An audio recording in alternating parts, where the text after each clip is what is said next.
Good Tuesday morning, everyone, and welcome into today's daily Bible reading for June the 18th, or July the 18th, excuse me, July the 18th. Today we are reading together in 1 Samuel chapters 5 and 6. 1 Samuel chapters 5 and 6, which is going to progress the story of the Ark of Yahweh being stolen. It's been taken away from Israel because they acted very foolish in thinking that they could use it basically as a good luck charm. They thought that they could force Yahweh's hand in maybe having the mindset of, well, if the ark is with us, then surely Yahweh will not allow his ark to be defeated. Well, Yahweh had other plans. He allowed Israel to suffer a defeat because of their foolishness. And now we find the ark is in the hands of the Philistines. What's going to happen now? Let's find that out here in chapters 5 and 6 of 1 Samuel. 1 Samuel chapter 5, verse number 1. 1 Samuel chapter 5, verse number 1. After the Philistines had captured the ark of God, they took it from Ebenezer to Ashdod, brought it into the temple of Dagon, and placed it next to his, being Dagon's, statue. When the people of Ashdod got up early the next morning, there was Dagon, fallen down with his face to the ground before the ark of Yahweh. So they took Dagon and returned him to his place. But when they got up early the next morning, there was Dagon, fallen with his face to the ground before the ark of Yahweh. This time, Dagon's head and both of his hands were broken off and lying on the threshold. Only Dagon's torso remained. That is why, still today, the priest of Dagon and everyone who enters the temple of Dagon in Ashdod do not step on Dagon's threshold. Yahweh's hand was heavy on the people of Ashdod. He terrified the people of Ashdod and its territory and afflicted them with tumors. And then I also want to read a note here in the Septuagint version of the text, which I hope you can see on the screen here. You might not be able to see it. If you can't, I apologize. But it says, actually, you know what? I'll scroll up here. You might be able to see this now. There we go. The Septuagint adds to verse number 6 that he, being Yahweh, brought up mice against them, and they swarmed in their ships. Then mice went up into the land, and there was a mortal panic in the city. And then the idea here is this possibly something akin to the bubonic plague, which caused all this to happen. So that's just a textual variant there. And then verse number 6. Verse number 7, though, when the people of Ashdod saw what was happening, they said, the ark of Yahweh's God must not stay here with us, because his hand is strongly against us and our God Dagon. So they called all the Philistine rulers together and asked, what should we do with the ark of Israel's God? The ark of Israel's God must be moved to Gath, they replied. So they moved the ark of Israel's God.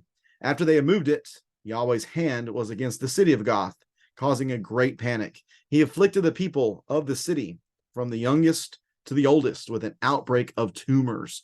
The people of Gath then sent the ark of God to Ekron. But when it got there, the Ekronites cried out, they've moved the ark of Israel's God to us to kill us and our people.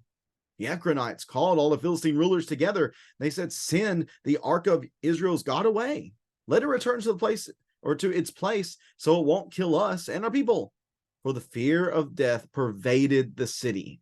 God's hand was oppressing them. Those who did not die were afflicted with tumors, and the outcry of the city went up to heaven.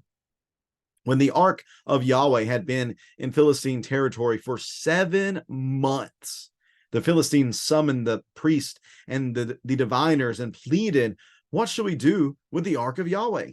Tell us how we can send it back to its place. They replied, if you send the ark of Israel's God away, do not send it without an offering. Send back a guilt offering to him, and you will be healed. Then the reason his hand hasn't been removed from you will be revealed. They asked, what guilt offering should we send back to him? And they answered, 5 gold tumors and 5 gold mice, corresponding to the number of Philistine rulers, since there was one plague for both you and your rulers.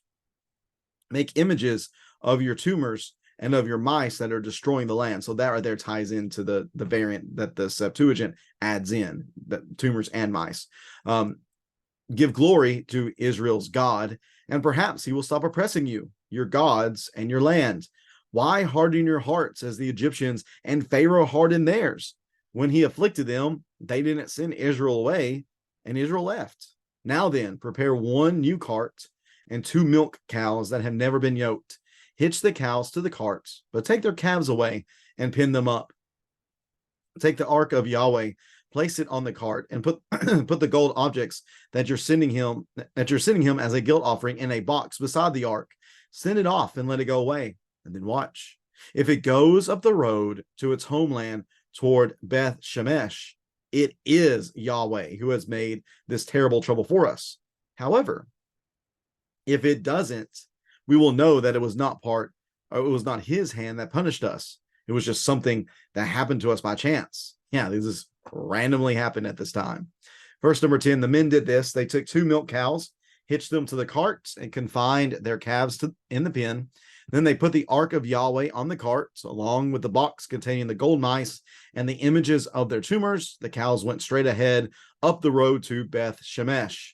They stayed on that one highway, lowing as they went. They never strayed to the right or to the left, and the Philistine rulers were walking behind them to the territory of Beth Shemesh. The people of Beth Shemesh were harvesting wheat in the valley, and when they looked up and saw the ark, they were overjoyed to see it. The cart came to the field of Joshua of Beth Shemesh and stopped there near a large rock. The people of the city chopped up the cart and offered the cows as a burnt offering to Yahweh. The Levites removed the ark of Yahweh along with the box containing the gold objects and placed them on the large rock. That day, the people of Beth Shemesh offered burnt offerings and made sacrifices to Yahweh. When the 5 Philistine rulers observed this, they returned to Ekron that same day. As a guilt offering to Yahweh, the Philistines had sent back 1 gold tumor for each city: Ashdod, Gaza, Ashkelon, Gath, and Ekron. The number of gold mice also corresponded to the number of Philistine cities of the 5 rulers, the fortified cities, and the outlying villages. The large rock on which the ark of Yahweh was placed was still in the field of Joshua of Beth Shemesh today, or is still in the field of Joshua of Beth Shemesh today.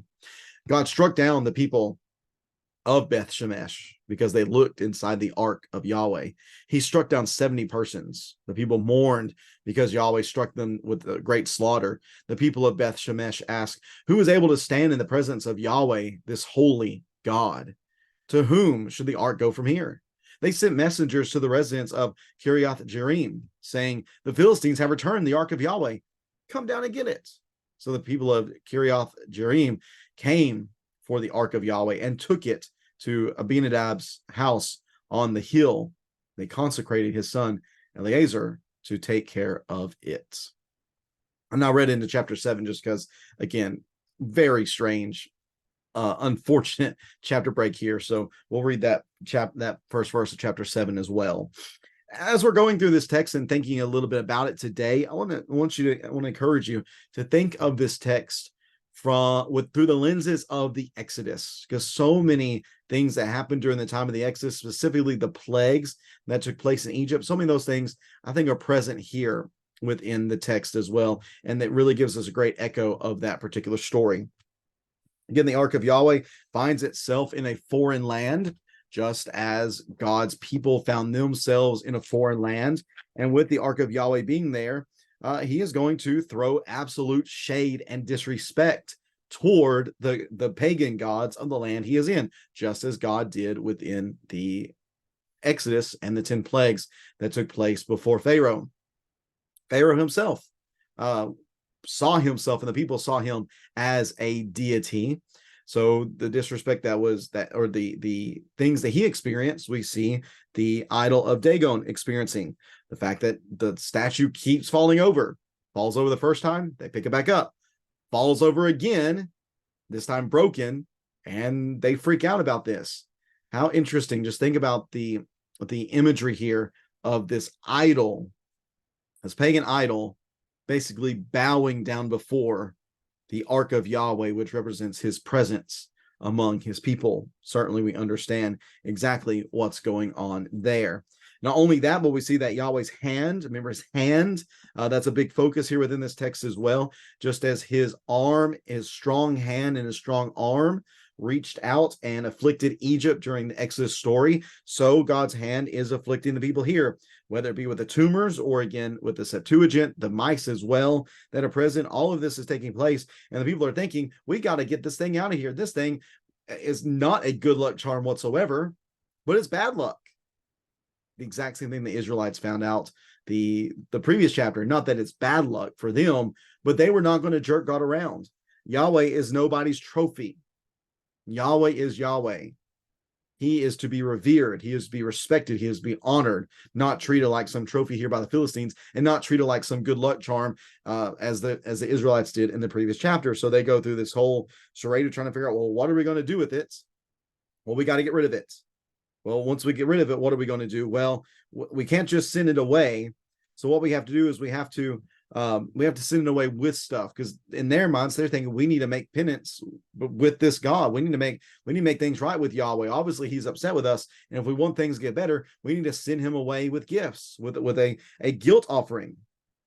Although again, this just shows that they had no understanding whatsoever of the reality of how Yahweh operated. They think, well, we'll make restitution with Him by sending Him these gold tumors and these gold mice, which again is just silly. But think with me about the Exodus. What happened whenever the Israelites were ushered out of Egypt? Well, they were also sent away with gold and gifts and such. Why? Because they recognized that they did not want God there, because that nation and then this nation, they did not respect God as God. So for Him to remain there was only going to continue to be trouble for them. So they send the ark away so that hopefully it would stop oppressing them, their gods, and their land. So there's triple pain here that's being experienced. And they even recognize themselves. Egypt and Pharaoh, they sent Israel away. Why would we not do the same? Why would we allow him to continue here so that we continue to be afflicted? We need to get this thing out of here. So they send it first to Ekron, and Ekron didn't want it there either. So then they end up sending it to Beth Shemesh, and they do this by putting it on the cart, separating the calves from the cows, and allowing them to go up the road one way or the other. If they go this way toward Israel, towards Beth Shemesh, which is a Levitical city, according to Joshua 21 and verse 16, then we'll know that this was from Yahweh. If it goes the other direction, then we'll know it's not from Yahweh. Of course, it went in the direction of the indication of it being Yahweh, because certainly this was Yahweh bringing this destruction upon them for their just paganism and their thought that they could treat the Ark of Yahweh as some sort of battle trophy, some sort of scalp for their defeat of Israel during this particular during this particular battle scene. Now, whenever we see the ark arrive in Beth Shemesh, we need to recognize that there's some mistakes that take place here. Number one, they chop up the cart and the cows and offer burnt offerings. Should have been bulls, according to regulations. The Levites just removed the ark of Yahweh along with the box containing the gold objects and placed them on the large rock. How did they remove it? Did they remove it the appropriate way or not? I don't know. It seems to be, by what's eventually said within this text, it seems to be that they failed in numerous ways throughout this whole process. Now, at least this is a Levitical city. But remember, there were very specific instructions for how the ark was to be moved and how it was to be transported from place to place. Go to Numbers chapter 4 and verses 1 through 20, and we have the instructions for the proper movement of the ark, the proper transportation of the ark. Within this whole thing, Yahweh is upset also with the people of Beth Shemesh. He ends up killing 70 individuals. It says specifically because they looked inside the ark of Yahweh. It seems to be that their failure was to show a proper amount of reverence. They did not show reverence for these holy, most holy things, and that seems to be supported by the text itself. Verse 20: the people of Beth Shemesh ask, "Who is able to stand in the presence of Yahweh, this holy God? He's too holy to be among us." And look, we've overstepped sacred space. We've not regarded Yahweh's ark as we should have, and for that we have been punished. We need to get this thing out of here. Who can we pass this along to next? So they call from Kiriath Jearim, and they end up coming and getting the Ark of the Covenant, the Ark of Yahweh, They took it to Abinadab's house on the hill, and they consecrate his son Eleazar to take care of it. Now, he's not going to return fully until 2 Samuel, or the ark is not going to be returned fully to where it should be until 2 Samuel chapter 6, if my notes I have here are correct. Now, Jackie had an interesting observation. She texted me and asked me, she said, why, if you think about other instances of the ark, why were the Philistines not killed when they touched the ark? That's a good question. And what I told her is, it seems to me that Yahweh is teaching a point here. He allowed his ark to be taken fully into the territory of these Philistines, and he allowed for his superiority over Dagon and over the people in general to be seen in this manner. But then once we get, and because they just don't know, they don't know the instructions concerning the transportation of the ark. However, these people should have known. Those who were in Beth Shemesh, they should have known how to deal with the ark, especially being Levites, how they should have respected it and not crossed any boundaries they should not have crossed. Therefore, they're accountable for that. And he punished them in this way. So within this whole story, whether it be going back to chapters 3 and 4 with the battle and the chapter 4, with the battle and trying to use it as a lucky rabbit's foot or trying to force Yahweh's hand, we see time and time again throughout these 3 chapters, 4, 5, and 6, that Yahweh, he's not going to be jerked around by anybody. He's not going to be forced to do anything. He is Yahweh. He is sovereign. He will do as he wants to do. It is up to us then, it's up to these individuals to respond in the appropriate way. Fortunately, they did not. And for that, they suffer the consequences. And that's a very important lesson for us to learn, I believe, as well. We need to respond to Yahweh's instructions the right way. And the right way, of course, is through submitting.